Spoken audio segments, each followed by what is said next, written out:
F'Settembru ta' din is-sena jidher li se jkun aqwa minn Awwissu għas-settur turistiku f'pajjiżna. Il-Ministru għat-Turiżmu Clayton Bartolos spjega ma' dan l-istazzjon kif is-soltu Awwissu jkun l-aqwa xahar turistiku għal Malta u f'Settembru jibdew jonqsu dawk li jżuru pajjiżna. Imma din is-sena in-numri juru li x-xahar li ninsabu fih sansitra huwa aqwa minn dak li għadda. Meta mqabbel ma' snin oħra anke qabel il-pandemija, Settembru kien ikun xahar illi fih it-turiżmu kien jibda jonqos. Darba qegħdin naraw biċ-ċar kif in-numri jidher li ħajkunu aħjar minn dawk ta' Awwissu. Allura dan jorbot tajjeb mal-pjan ta' rkupru illi bħala parti minnu kellu koll importanza lill-konnettività lejn pajjiżna. Fil-fatt, fl-eqel tal-pandemija, il-Gvern ħadem mill-qrib ma' daw kollha involuti fis-settur turistiku, inkluż il-Mitjar Malti u diversi linji tal-ajru biex jassigura konnettività b'saħħitha minn u lejn Malta.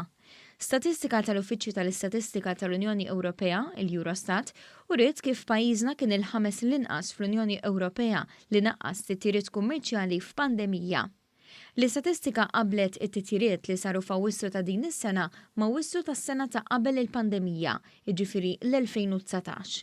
Il-Finlandja kien l-aktar pajjiż li naqqas titjiriet filwaqt li l-Greċja li simili għal Malta huwa pajjiż magħmul minn ħafna gżejjer li jiddependu ħafna fuq it-turiżmu huwa l-inqas pajjiż li ħa azzjoni f'dan ir-rigward.